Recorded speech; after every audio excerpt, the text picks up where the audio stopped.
কিছুটা জোরেই বলল। ইহান ওর কথা না শুনে ড্রয়ার থেকে কিছু একটা বের করতে লাগলো। তৎক্ষণাৎ আনহা ওর ঘাড়ে হাত দিয়ে ইহানকে সামনে ফেরাতে চাইলে আচমকা ইহানের শরীর ঝাঁকুনি দিয়ে উঠল। শক লাগা ব্যক্তির মতো আনহার কাছ থেকে হাত সরিয়ে দিল। হাঁসফাঁস করে জোরে জোরে শ্বাস নিয়ে বলল, দেখুন আনহা, দয়া করে ঘুমান প্লিজ, এবং আমাকে ঘুমাতে দিন। বিশেষ করুন, আমার খুব ঘুম পাচ্ছে। আনহা করুণ কণ্ঠে বলল। তুই এমন বিহেভ করছিস কেন ইহান? আমি তো প্লিজ চুপ করুন। বললাম তো আমার ভালো লাগছে না, তবুও কেন বুঝতে চাইছেন না? চেঁচিয়ে বলল ইহান। আনহার থেকে সরে জানালার কাছে গিয়ে ফুঁসতে লাগলো। ওর এমন বিহেভিয়ারে আনহার চোখ দুটো মুহূর্তে ভরে ওঠে। নিচু মাথায় ঠোঁট কামড়ে নিজের কান্নাটাকে আড়াল করতে চায়। ইহান আনহার দিকে তাকিয়ে বুঝতে পারে অজান্তেই আনহাকে অপমান করেছে, কিছুটা হার্টও করেছে। কিন্তু আনহা তো ওর পরিস্থিতি বুঝতেই চাইছে না।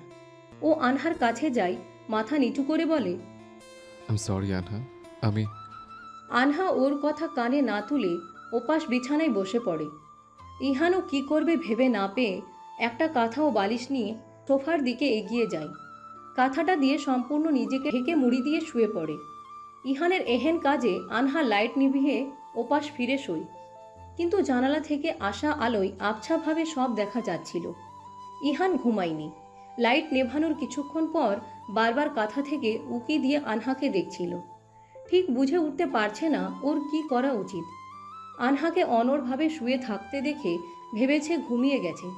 তাই গুটি গুটি পায়ে রুম থেকে বেরিয়ে ছাদে চলে যায়, জিহামকে ফোন দেয়। বেশ কয়েকবার রিং। জিহাম ফোন তুলে ঘুমো ঘুমো কণ্ঠে বলে, হ্যালো। শালে এখানে আমার ঘুম হারাম হয়ে গেছে, আর তুমি ঘুমাই ঘুমাই হ্যালো বলছো? জিহাম দ্রুত ফোন চেক করে উঠে বসে। বিস্ফোরিত কণ্ঠে বলে, হেই, আজ না তোর বাসর রাত?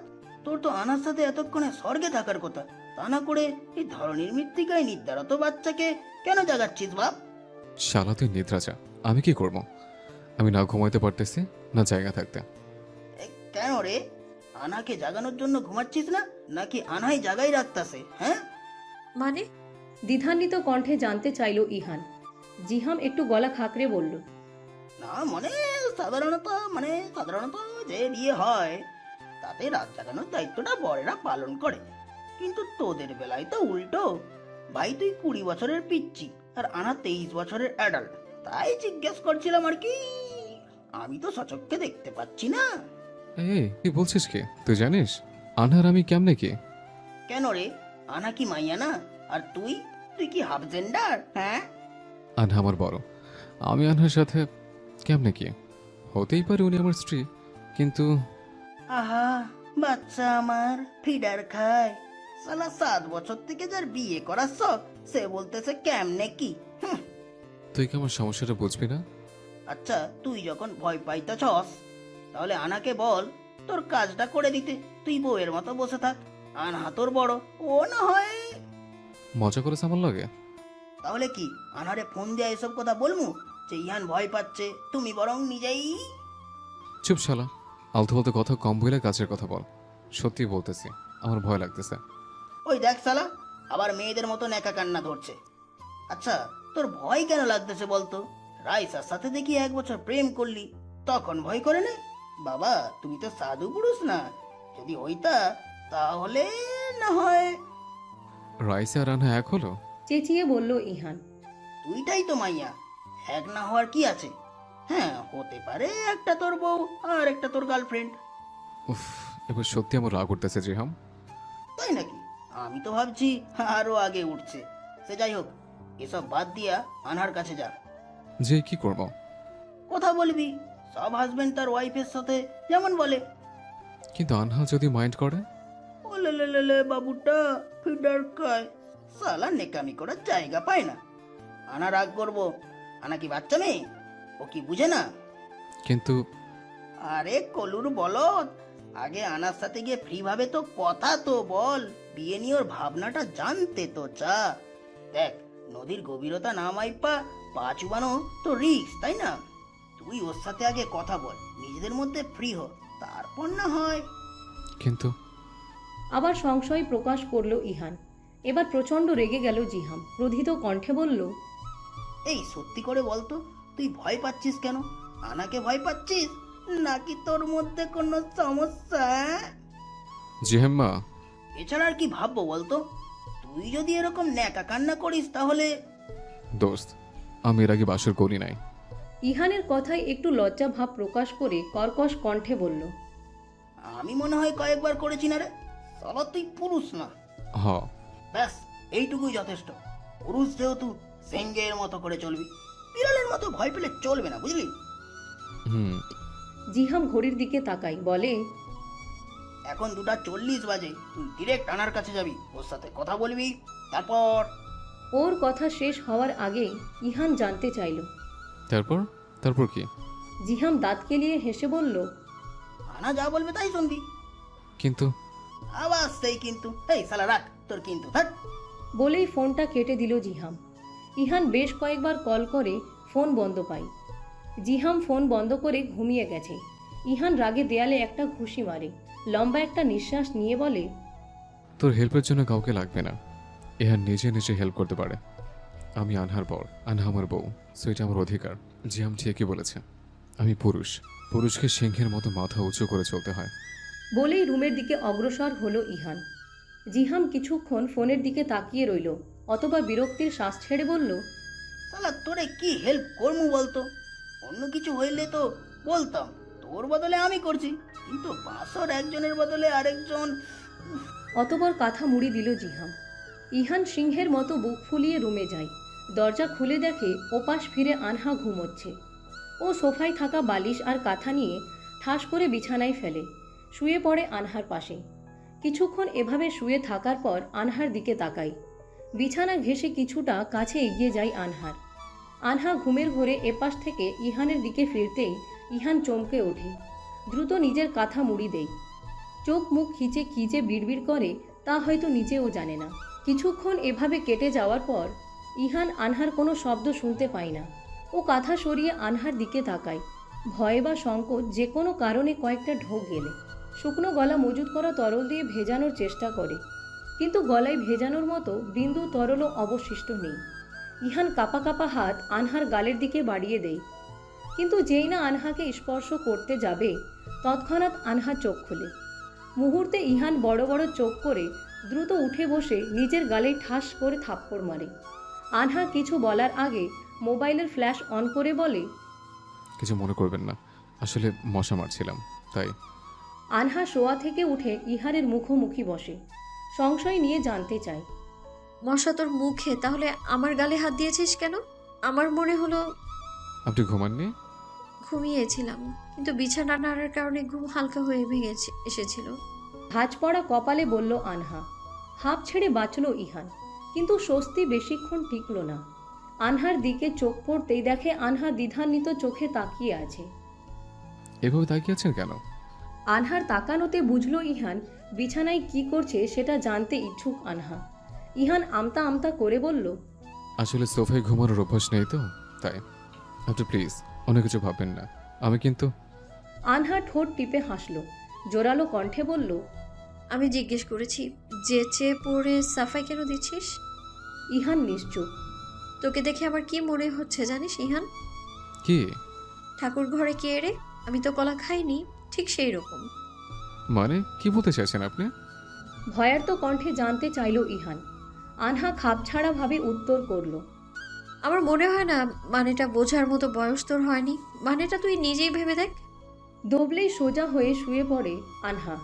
ইহান তখনও ওর পাশে বসা। ইহান, আনহা ডাকলো ইহানকে। কিছু বলবেন? কাঁথাটা দে। আমার মনে হয় আজ আর তোর ঘুম আসবে না, এর চেয়ে আমিই বরং একটু ঘুমাই। ইহান কিছু ভাবনা চিন্তা না করেই আনহাকে কাঁথাটা দিল। আনহা কাঁথা শরীরে জড়িয়ে শুয়ে পড়ে। বেশ কিছুক্ষণ পর ইহান কি করবে বুঝতে না পেরে গুটি গুটি মেরে আনহার পাশে শোয়। তবে বুঝতে পারে আনহার কথাই ঠিক, আজ আর ওর ঘুম আসবে না। ও আনহার সাথে একটু ঘেঁষে শোয়। তৎক্ষণাৎ আনহা উঠে বসে রাগী কণ্ঠে বলে, সমস্যাটা কি তোর? নিজেও ঘুমাবি না, আমাকেও ঘুমাতে দিচ্ছিস না। সাপের মতো মোড়ামুড়ি কেন করছিস? আনহা, আপনি তো আমার স্ত্রী তাই না? এ কথাই নিভল আনহা। দমে যাওয়া কণ্ঠে বলল, হ্যাঁ তো। তার মানে আমি আপনার হাজব্যান্ড, আপনার উপর আমার অধিকার আছে। ইতস্তত হলো আনহা। ইহানের কথা ওর কাছে স্পষ্ট নয়। তৎক্ষণাৎ ইহান উঠে বসে আনহার হাত ধরে উত্তেজিত কণ্ঠে বলল, প্লিজ অন্য কিছু মেন করবেন না। আমার না মাথাটা ব্যথা করছে, তাই ঘুম আসছে না।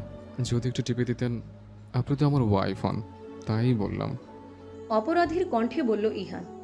ইহানের এমন কথায় আনহা কাঁদবে না হাসবে ঠিক বোধগম্য করতে পারল না। ও কেবল মাথা নাড়িয়ে ইহানকে শুতে বলল। অতপর ওর মাথা টিপে দিতে লাগলো। কিছুক্ষণ পর ইহান বাচ্চাদের মতো ওপাশ ফিরে গুটিয়ে শুয়ে পড়ল। আনহা একটা দীর্ঘশ্বাস ছেড়ে ইহানের গায়ে কাঁথাটা জড়িয়ে দিল। অতপর ইহানের দিকে ফিরে নিজেও শুয়ে পড়ল। সকালে মৃদু পানির আঁচে ইহানের ঘুমটা হালকা হয়ে আসে। সারা রাত না ঘুমানোর জন্য বিরক্তি ভরা চেহারায় চোখ মেলে তাকায় ইহান। বিরক্তির কারণ জানতে আশপাশ দেখতেই দেখে আনহা আয়নার সামনে দাঁড়িয়ে চুল ঝাড়ছে। চুল হতে বিন্দু বিন্দু পানি ঝরছে। অপরূপ লাগছে আনহাকে। ও ধীরে ধীরে বিছানা থেকে উঠে আনহার সামনের পিছনে গিয়ে দাঁড়ায়। আয়নার মধ্যে আনহার নজর ইহানের দিকে পড়তেই ভ্রু নাচিয়ে জিজ্ঞেস করে, কি দেখছ? ইহান চোখ মুখে মুগ্ধতার হাসি ফুটিয়ে জানায় কিছুই হয়নি। তাতে আলতো হাসল আনহা। হঠাৎ ইহান ধীরস্থ আনহাকে জড়িয়ে ধরে গালে ঠোঁটের পরশ বুলিয়ে বলে, আই লাভ ইউ আনহা, ভালোবাসি আপনাকে। তৎক্ষণাৎ আনহা ওকে নিজের কাছ থেকে ছাড়িয়ে থাপ্পড় বসায় ইহানের গালে। ইহান গালে হাত রেখে আশ্চর্যান্বিত চোখে আনহার দিকে তাকায়। আনহার আগে ফোঁসফোঁস করতে করতে বলে, অসভ্য ছেলে, সাহস কি করে হয় আমাকে ভালোবাসার কথা বলার? আনহা আমি সত্যি। জোরে চিৎকার করল আনহা। ইহান তড়িঘড়ি চোখে আনহার দিকে তাকায়। আনহা ডাকছে, ইহান, এই ইহান, এই ইহান। আনহার ডাকে হুঁশ ফেরে ইহানের। নিজের গালে হাত দিয়ে আশপাশ দেখে। ও আনহার পিছনে গালে হাত দিয়ে দাঁড়িয়ে আছে। তার মানে আনহা ওকে থাপ্পড় মারেনি, সবটাই ওর ইমাজিনেশন ছিল। আনহা ওর নীরবতায় মুখে বিরক্তি নিয়ে বলল, কিরে, গালে হাত দিয়ে কি ভাবছিস? তখন থেকে ডাকছি তোকে। আপনি? আমি কি? ইহান কিছু একটা বলতে গিয়েও থেমে যায়। কিছুটা চিন্তিত মুখে অন্যদিকে তাকিয়ে ভাবান্বিত হয়। আনহা ভাঁজ পড়া কপালে জিজ্ঞেস করে, কিরে, কি ভাবছিস? আর কাঁপার মতো আমার পেছনে দাঁড়িয়ে আছিস কেন? কিন্তু ইহান কোনো কথা বলল না। এখনও সেই একই ভঙ্গিমায় ভেবেই চলেছে। আনহা এবার বিরক্ত হয়ে বলল, তুই কি কিছু বলবি নাকি? চুপ করুন আনহা, ভুলে যাবেন না আমি আপনার হাজব্যান্ড। সে অনুযায়ী ভদ্রতা দিয়ে কথা বলুন। আমি আপনার বয়সে ছোট, কিন্তু ভুলে যাবেন না আপনি এখন আমার স্ত্রী। কথাটা বলেই আনহার হাত থেকে তোয়ালে নিয়ে বাথরুমে চলে গেল। হঠাৎ ইহানের এমন কথাই আনহা জাস্ট অবাক। ও বিস্মিত হয়ে ইহানের যাওয়া দেখল। বিস্মিত কণ্ঠের অস্পষ্ট কথাই বলল, দিন গেল, রাত গেল, ইহানের এখন মনে হলো আমি ওর ওয়াইফ। কিরে ভাইয়া, এখানে আসার কথা কেন বললি? পাথরের উপরে ইহানের পাশে বসতে বসতে জিজ্ঞেস করলো জিহান। ইহান ওকে নদীর এখানে দেখা করতে দেখেছে। কিরে ইহান, বলছিস না কেন? আমাকে এখানে কেন ডাকলি? সব ঠিকঠাক ছিল নাকি কাল রাতে? আহ, ফালতু কথা শুরু করিস না তো। আচ্ছা, যা বললাম না, কিন্তু কি হয়েছে তা তো বলবি। রাইসের সাথে দেখা করতে হবে। মানে? মানে আর কি, আনহার সাথে বিয়ের ব্যাপারটা রাইসাকে বুঝিয়ে বলতে হবে। তুই কি বউ আর গার্লফ্রেন্ডকে একসাথে রাখতে চাস নাকি রে? জিহামের এই কথায় ইহান দাঁত কিড়মিড়িয়ে জিহামের দিকে তাকায়। ঠাস করে জিহামের গালে একটা থাপ্পড় বসিয়ে বলে, বিয়ে করেছে বলে গার্লফ্রেন্ডকে বলে যাব? এমন অমানুষ আমি অন্তত নই। চল এবার। জিহামের ঘাড়ে হাত দিয়ে গরুর মতো ওকে টেনে নিয়ে যেতে লাগলো। জিহাম গালে হাত দিয়ে ওর দিকে তাকিয়ে আছে। মনে মনে শুধু এটাই ভাবছে। এ কি রে বাবা, সালাই চাইতেছেটা কি? সারাটা দিন ইহান জিহামকে নিয়ে পাগলের মতো বেরিয়েছে। সন্ধ্যার পর রাইসাকে লাভার্স পয়েন্টে আসতে বলেছে। ইহানের বিয়ের ব্যাপারে এখনও কিছু জানে না। সন্ধ্যার পর রাইসা লাভার্স পয়েন্টে আসে। ইহান আগে থেকেই সেখানে উপস্থিত ছিল। ইহানকে সামনে দেখেই রাইসা এসে ওকে জড়িয়ে ধরে, কিন্তু ইহান কোনো প্রতিক্রিয়া দেখায় না। রাইসা ভ্রুকুটি করে ইহানের কাছ থেকে সরে জিজ্ঞেস করে, কয়েকদিন ধরে তোমার কোনো খবর না পেয়ে আমি যে পাগল হয়ে গিয়েছিলাম। থ্যাঙ্কস গড আজ তোমার দেখা পেলাম, নাহলে তো আজ তোমার বাড়িতে যাওয়ার কথা ভেবেছিলাম আমি। ইহান প্রত্যুত্তরে কিছু বলতে পারল না। কিছুটা শঙ্কিত হলো রাইসা। একবার জিহাম আর একবার ইহানের দিকে তাকিয়ে বলল, কি হলো, তোমাদের এমন দেখাচ্ছে কেন? কিছু হয়েছে? এবারেও ইহান চুপ। তাতে শান্ত থাকতে পারল না রাইসা। ভয়ার্ত কণ্ঠে ইহানের হাত ধরে জিজ্ঞেস করলো। কি হয়েছে ইহান? কিছু বলছো না যে? ইহান রাইসার দু কাঁধ ধরে ওকে শান্ত হতে বলল, কিন্তু ইহানের নীরবতায় উদ্বেগিত রাইসা কিছু শুনতে নাকচ। ইহান শক্ত করে ওর কাঁধ ধরে বলল, অনেক বড় ভুল হয়ে গেছে রাইসা, আই এম সরি। কি হয়েছে? শঙ্কিত কণ্ঠে জানতে চাইল রাইসা। ইহান একবার রাইসা আর একবার জিহামের দিকে তাকায়। জিহাম ইশারায় ওকে সাহস দিয়ে সবটা বলতে বলে। কি হলো ইহান? চুপ আছো কেন? কিছু বলো। আমার বিয়ে হয়ে গেছে, আমি বিয়ে করে নিয়েছি। কথাটা বলেই রাইসাকে ছেড়ে কিছুটা দূরে সরে গেল ইহান। রাইসা বিস্ফোরিত চোখে ইহানের দিকে তাকিয়ে বলল, তো তুমি মজা করছো তাই না ইহান? সবসময় তুমি মজা করো, আজকেও তুমি মজা করছো। সরি রাইসা, বাট এটাই সত্যি। আমি কোনো মজা করছি না, আমি সিরিয়াসলি বলছি। কিন্তু আমি বিশ্বাস করিনি ইহান। তুমি রাইসার কথা শেষ হওয়ার আগেই জিহাম বলে উঠল, ও সত্যিই বলছে রাইসা, ইহান সত্যি বিয়ে করেছে। কিন্তু তৎক্ষণাৎ রাইসা পড়ে যেতে নেই। ইহান ধরতে গেলে ওকে সরিয়ে দেয়। জিহাম ওকে সামলায়, বলে, দেখো রাইসা, আমি জানি তুমি ইহানকে ভালোবাসো, কিন্তু সত্যি এইটাই, ওর বিয়ে হয়েছে। আর কার সাথে হয়েছে জানো? কার সাথে? প্রশ্ন ছুড়ল রাইসা। জিহাম একটা দীর্ঘশ্বাস ছেড়ে বলল, আনহার সাথে। আনহা আপুর সাথে? কিন্তু উনি তো ইহানের বড়। তাহলেই বুঝো, কালকেই ওদের বিয়েটা হয়েছে, তবে ইচ্ছাকৃত নয়। তারপর সব ঘটনা খুলে বলে রাইসাকে। রাইসা সবটা শোনার পর ইহানের কাছে যায়, ওকে বলে, ইহান, তুমি কি আন্নাকে ডিভোর্স দেবে? তোমাদের বিয়েটা তো। শাট আপ রাইসা, আমি এখানে তোমার থেকে সরি বলতে এসেছি। না চাইতেও আমি তোমার সাথে অন্যায় করে ফেলেছি। তার মানে এটা নয় যে আমি আমার বিয়েটা। আর কিছু বলার আগেই রাইসা ইহানের গালে প্রচণ্ড জোরে একটা থাপ্পড় বসিয়ে দেয়।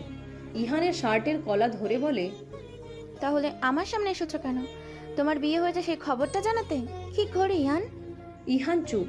রাইসা নিজের রাগ কন্ট্রোল করতে না পেরে নিজেই নিজের চুল ছিঁড়তে লাগলো। ইহানকে উদ্দেশ্য করে বলল, ঠিক আছে, তুমি যখন তোমার সো কল্ড বিয়ে থেকে নিজেকে ছাড়াতে পারবে না, সো রিলেশনে আমি টাইম ওয়েস্ট করব না। আজ এইখানে এই মুহূর্তে আমাদের সকল সম্পর্ক শেষ। তুমি তোমার লাইফ, তোমার বিয়ে নিয়ে ভালো থেকো। Good bye. বলেই চোখ মুছে সেখান থেকে বেরিয়ে গেল রাইসা। রাইসা চলে যেতেই ইহান যেন হাঁফ ছেড়ে বাঁচল। ধপ করে মাটিতে বসে পড়ে। তা দেখে জিহাম বলে, কিরে, গার্লফ্রেন্ড চলে গেল বলে মন খারাপ হয়েছে না কিরে? তবে যাই বল, কাপড়টা কিন্তু বেশ জোরেই দিয়েছে। ইহান এক বুক শ্বাস নিয়ে বলল, আমি ভেবেছিলাম হয়তো আরও কয়েকটা দেবে, কিন্তু একটাতে যে কাজ হয়ে যাবে ভাবতে পারিনি। বেচারিকে কিন্তু কষ্ট দিয়ে ফেললি। আরে রাগ তোর কষ্ট, থাপ্পড় তো অপরাধের জন্য খাইলাম। ওর সাথে 1 বছর রিলেশনশিপে ছিলাম, নাইলে এই থাপ্পড়ের বদলে ওকে 2টা দিতাম। মানে? জানতে চাইল জিহাম। ইহান দায়সারাভাবে উত্তর দিল, লেখাপড়া করার জন্য আর কয়েকদিন পর ইউএসএ যাবে, এই জন্য ও নিজেও ব্রেকআপ করতে চাইছিল, কিন্তু আমার জন্য পারেনি। এতদিন তো খালি ছুতা খুঁজতো। কি? আচ্ছা, তোর কি মনে হয় বলতো? 1 বছর রিলেশনে থাকার পর যদি একটা কথাই কোনো মেয়ে এভাবে ব্রেকআপ করে নেয়, তারপর সত্য মিথ্যা যাচাই না করে? আমি যদি এখন গিয়ে বলি না যা বলছে সব মিথ্যে বলছে, রাইসে এটাই বলবে আমি নিজেকে বাঁচানোর চেষ্টা করছি। তাহলে তুই কেন এটা করলি? থাক না ভাই, ও নিজের মতো। আমি তো ওকে কোনোদিন ভালোবাসিনি। শুধু শুধু নিজের কাছে ওকে অপরাধী করার মানে হয় না। ওর স্বপ্নে ইউএসএ, কিন্তু আমার চাওয়া তো অন্য কিছু। তাহলে কেন আমি ওকে ওর নজরে দোষী বানাবো? বরং এই গ্লানি ছাড়া নিজের স্বপ্ন পূরণ করুক, আর আমি আমারটা। তাই আমি ওকে নিজের বিয়ের কথা বললাম। তার মানে তুই রাইসাকে ভালোবাসতি না? তাহলে কি আমার ধারণায় ঠিক তুই আনাকে? হাসল ইহান। এক বুক প্রশান্তির শ্বাস নিয়ে বলল, না হলে কি ভাই এত কিছু করতাম? মানে? বিস্ময় নিয়ে জানতে চাইল জিহাম। ইহান কিছুটা ইতস্তত হয়ে বলল, তোর কি মনে হয় আমি বললে আনহা আমাকে বিয়ে করতে রাজি হয়ে যেত? কখনোই না। তাহলে? ইহান ধপ করে মাটিতে বসে পড়ে, আলতো হাসে, অতপর বলে, সে ছোট্টবেলা থেকে আনহার মাঝে আমি নিজের খুশি পেয়েছে, ওনাকে জ্বালিয়ে নিজের শান্তি পেয়েছে। সেদিনকার বলা আনহার মিথ্যে কথায় এতটা আঘাত পেয়েছিলাম, বলার মতো না। ছোট ছিলাম তো, তাই বুঝিনি আনহা কেন মিথ্যে বলেছিল। তাই বড় হয়ে বুঝেছি কথাগুলো বলা কতগুলো দরকার ছিল। তারপর বাবার সাথে আবার ঢাকায় ফিরে আসে। জানতে পারে আনহারা চলে গেছে, কিন্তু কোথায় গেছে জানতাম না। জিজ্ঞেস করার মতো কাউকে খুঁজে পাইনি। আমি জানতাম না বাবা আনহাকে চেনে। তারপর সে ভার্সিটির থাপ্পড়, আনহার গলায় নিজের লকেট দেখা, ওনাকে চেনা, ব্যাস এইটুকুই। তুই কি আনাকে ভালোবাসতি ইহান? হয়তো বাসতাম, কিন্তু মানতে পারিনি আর। সমাজের বয়সের ভেদটা যে অনেক বেশি, কিন্তু একটা বছর আনহার সাথে থাকার পর আমি মানতে বাধ্য হই আমি আনহাকে ভালোবাসি। নাহলে দেখ, ঋষি আমার গার্লফ্রেন্ড, অথচ 3 রাত 24 ঘন্টা আমার ভাবনা চিন্তায় শুধু আনহাই ছিল। সেটা তো এমনি এমনি নয়। তার মনে তোর বাবা ছেলের মন বুঝেছে বল? দীর্ঘশ্বাস ছাড়ল ইহান, বলল, বাবা যদি এমনি এমনি আমার মন বুঝতো তাহলে তো হয়ে যেত রে পাগলা। সেটা তো হয়নি, তাই এত কাঠখড় পোড়াতে হলো। কি বলিস? তুই তো বিয়ে করতে চাইছিলি না, আঙ্কেল নিজেই তো। তুইও না?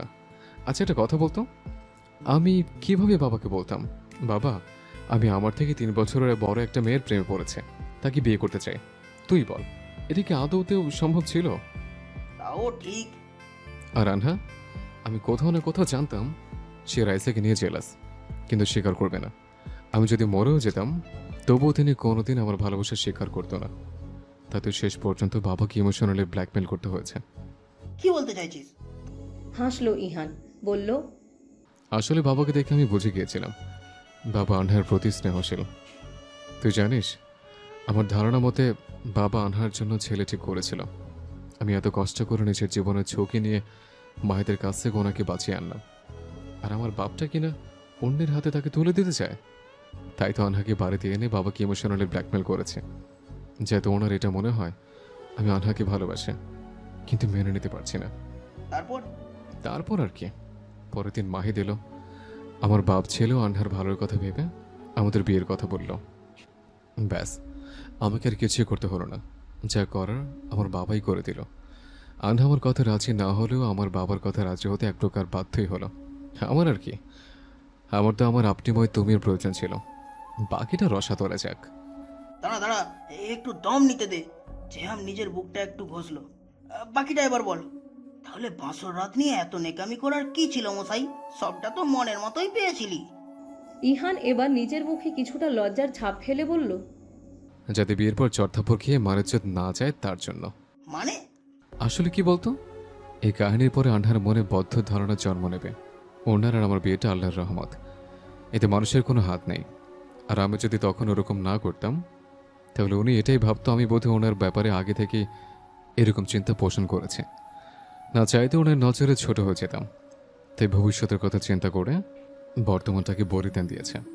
কয়েকদিনের তো ব্যাপার, তারপর সবটাই তো আমার। ইয়ার সালা খচ্চর, তোর মতো জিনিস আমি আরেক পিস দেখি নাই ভাই। ব্যাপারগুলোর এতটাই নর্মাল দেখাইছিস, তাতে যে এরকম সত্যি লুকানো থাকবো কে জানতো?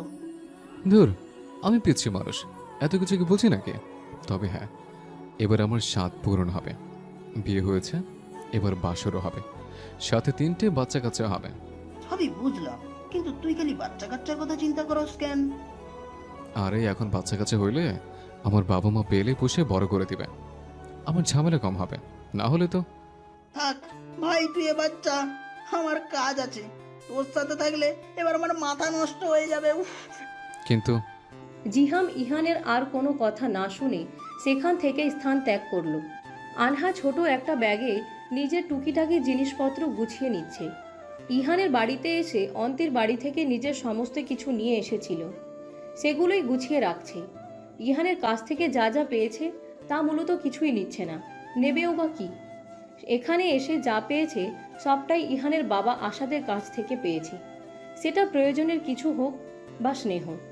ইহানের মা অপর্ণা আনহাকে সহ্যই করতে পারে না, আর ইহান ও তো থেকেও না থাকার মতো হয়ে পড়েছে। বিয়ে হয়েছে, বেশ কিছুদিন কেটেছে, অথচ আনহার সাথে একটা বার কথা বলার সময় ইহানের হয়নি। বিগত কয়েকদিন ধরে ঠিকমতো বাড়ি ফেরেনি। আশাদ যদিও আনহাকে সান্ত্বনা দিয়ে বলেছে সবটা ঠিক হয়ে যাবে, কিন্তু অপর্ণার কথাই আনহা বুঝে গেছে কিচ্ছু ঠিক হবে না, বরং ও না থাকলেই সবটা ঠিক হয়ে যাবে। ইহানও আগের মতো স্বাভাবিক হয়ে যাবে। আনহা তো তাই চেয়েছে। এই কয়েকদিনে ও ইহানের সাথে ডিভোর্সের কথা বলতে চেয়েছে, কিন্তু কোনোটাই বলার সুযোগ পায়নি। তাই আজ ঠিক করেছে এ বাড়ি থেকে ও চলে যাবে। ডিভোর্স তো অন্য কোথাও থেকেও দেওয়া যায়, তাই না? যেই ভাবা সেই কাজ। আনহা নিজে যা এনেছিল শুধু সেগুলোই গুছিয়ে নিচ্ছে, যা এখান থেকে পেয়েছে সবটাই রেখে যাচ্ছে, এমনকি ইহানের দেওয়া সেই লকেটটাও। চেয়েছিল আজ রাতেই চলে যাবে, কিন্তু না, প্রায় 10টা বাজে, এখন যাওয়া যাবে না। তাই সকালে যাওয়ার ডিসিশন নিয়েছে, কারণ আজ রাতেও ইহান বাড়ি ফিরবে না। 3 দিন আগে ফিরে কয়েক মুহূর্ত থেকে চলে গেছে, তাই আর এসব নিয়ে আনহা ভাবছে না। তাছাড়া আকাশের অবস্থাও ভালো না, যে কোনো সময় বৃষ্টি নামতে পারে। আনহা সমস্ত ব্যাগট্যাগ গুছিয়ে পাশে রেখে দেয়, ঘুমানোর জন্য বিছানায় উঠে। সমস্যা দমকা হাওয়া বইতে শুরু করে। আনহা দ্রুত জানালা বন্ধ করতে ছুটে যায়। ততক্ষণে ভারী বর্ষণ শুরু হয়ে গেছে। আনহা বন্ধ করার লক্ষ্যে জানালায় হাত দেয় ঠিকই, কিন্তু কিছু একটা ভেবে থেমে যায়। বন্ধ না করে জানালা ধরে দাঁড়িয়ে থাকে। বাইরে থেকে আসা প্রবল হাওয়ার সাথে ঝাপসা পানির আজ আনহার মুখের উপর পতিত হচ্ছে। স্তব্ধ আনহা আঁখি দুটি বন্ধ করে তা কেবল অনুভব করছে। তৎক্ষণাৎ লোডশেডিং হওয়ার আভাস পায়। বৃষ্টির মধ্যকার স্বাভাবিক ঘটনা, কিন্তু মোম জ্বালিয়ে আলোর রেখা দেখার বিন্দুমাত্র ইচ্ছেও নেই ওর মন। অন্ধকারই যেন এখন প্রকৃত সঙ্গী হিসেবে পরিগণিত হচ্ছে। এভাবে কিছুক্ষণ কাটিয়ে দেবার পর আচমকা জানালা বন্ধ হওয়ার আভাস পায় আনহা। কুঞ্চিত কপালে চোখ খুলে পেছন ফিরতেই থমকে যায়। ইহান দাঁড়িয়ে, ভিজে ছিপছিপে হয়ে দাঁড়িয়ে। আনহা প্রশ্নসূচক দৃষ্টিতে তাকায়। অন্ধকারের আবছা আলোয় একজন অপরজনকে স্পষ্টভাবে দেখতে পাচ্ছে। ইহান কেমন একটা অদ্ভুত দৃষ্টিতে তাকিয়ে। খানিকটা ইতস্তত হয় আনহা। ইহানের চোখের থেকে চোখ সরিয়ে আমতা আমতা কণ্ঠে বলে, তুই এখন? আমার ঘরে আমার আশা বুঝি মানা আনহা? আমি তো তা বলিনি, তুই তো এমন সময় আসিস না তাই। ইহান ওর কথার জবাব না দিয়ে ড্রয়ার থেকে মোমবাতি জ্বালায়। সেটা আয়নার সামনে রেখে আনহার দিকে এগিয়ে যায়। ইহান আনহার কাছে এসে ওর দিকে হাত বাড়াতেই আনহা পিছনে সরে যায়। কিন্তু ইহান আরেকটু এগিয়ে বুড়ো আঙ্গুলে ওর মুখের পানিগুলো মুছিয়ে দিয়ে বলে, এভাবে দাঁড়িয়ে দাঁড়িয়ে ভিজছেন কেন? যদি ঠান্ডা লেগে যায়? লাগবে না। আমি জানি লাগবে।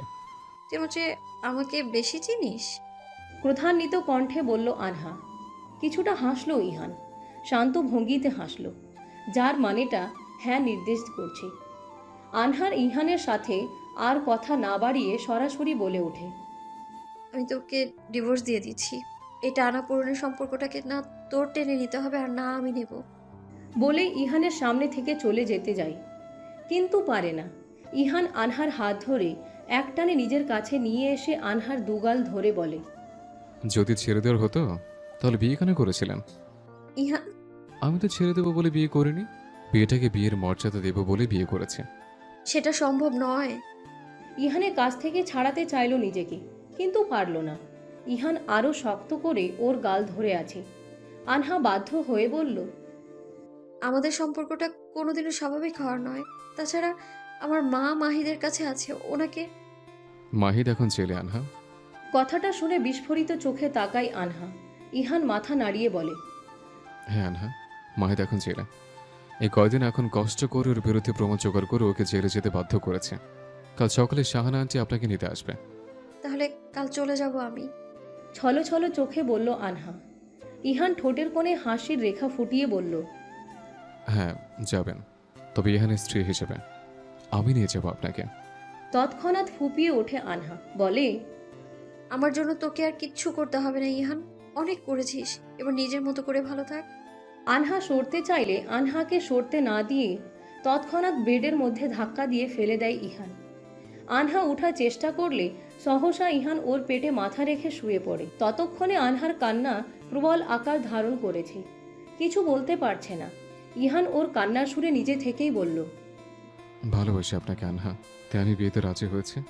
আপনাকে করুণা করতে নয়, আর না মাহিদের হাত থেকে আপনাকে বাঁচাতে। শুধু ভালোবেসে বিয়েটা করেছি আমি। মিথ্যে বলছিস ইহান, তুই কোনোদিনও আমায় ভালোবাসিসনি। সবটাই শুধু সম্মান আর শ্রদ্ধার ছিল। এই কথাই ইহান পেট থেকে মুখ তুলে আনহার দিকে তাকায়। মুখের কাছে গিয়ে কপালে আলতো ভালোবাসার পরশ ছোঁয়ায়। আনহার বাম হাতটা নিজের ডান হাতের ভাঁজে নিয়ে আলতো চুমু খায়, বলে, হয়তো তাই আনহা, সে ছোট্টবেলা থেকে হয়তো সম্মান শ্রদ্ধা দিয়ে আপনাকে ভালোবাসে। বিশ্বাস করুন, এই বছরগুলোতে আপনাকে শুধু ভালোবেসে গেছে, কিন্তু কোনোদিন তাতে আপনাকে চাইনি। আমি কোনোদিন আপনাকে পাওয়ার চিন্তাও করিনি। আমি জানি আমি ভালো নই, অনেকটা বদ খারাপ একটা ছেলে, কিন্তু এর মাঝে একটা কথা সত্যি যে এই বদ ছেলেটা কোনোরূপ খারাপ ভাবনা ছাড়াই আপনাকে ভালোবেসেছে। আনহা নিশ্চুপ হয়ে কাঁদছে। ইহান ওর দু চোখের পানি মুছিয়ে দিল। ইহানের নিজের চোখেও পানি। আমি শুধু আপনাকে ভালোবাসতাম আনহা, তাতে কোনো রকম পাপ ছিল না। আমি আপনার প্রেমিক হতে চাইনি, ভালোবাসার মানুষ হতে চেয়েছে, নিঃস্বার্থভাবে ভালোবাসতে চেয়েছে। তাতে আমি সফল আনহা। আমি পেরেছি সমস্ত চাওয়া পাওয়ার ঊর্ধ্বে গিয়ে আপনাকে চাইতে, এবং তা পেরেছি আমি। তবে এবার আর ভালোবাসা নিঃস্বার্থ হবে না, স্বার্থ থাকবে তাতে। ইহানের এই কথায় প্রশ্নসূচক দৃষ্টিতে তাকাই আনহা। ইহান আলতো হেসে বলে, আমি হয়তো কোনোদিন আপনাকে খারাপভাবে পেতে চাইনি, কিন্তু পেতে যে চাইনি তেমনটা কিন্তু নয়। হ্যাঁ, চেয়েছে, আজ পেয়েছেও। তাই তো আপনি আমার স্ত্রী আনহা।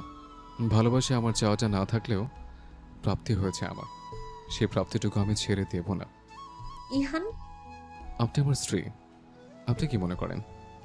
তাই ভেবে ভালোবাসার কথা বলতে দ্বিধা ছিল আমার, কিন্তু আজ আর সেটা নেই। আপনি আমার স্ত্রী, যেটা একসময় আমার জন্য নিষিদ্ধ ছিল, তাই আজ আমার অধিকার। তাই আজ আমি এবার আপনাকে নিজের তুমি রূপে চাই, তাতে আপনি সম্মতি দিলেও চাইব আর না দিলেও। আনহা কিছু বলতে চাইল, তার আগে ইহান বলল, ডিভোর্স দেওয়া, আমাকে ছেড়ে দেওয়া, এসব কিছু ভেবে থাকলে ভুলে যান। আপনি ইহানের পাগলামি দেখেছেন, ভালোবাসা দেখেননি। আপনাকে আমি শুধু আমার মৃত্যু দিয়ে ছাড়ব। তাছাড়া কথাটা শুনেই আনহা ওকে জড়িয়ে ধরে আরও জোরে কান্না করে দেয়। হাসি ফোটে ইহানের ঠোঁটে। নিজেও আনহাকে জড়িয়ে ধরে।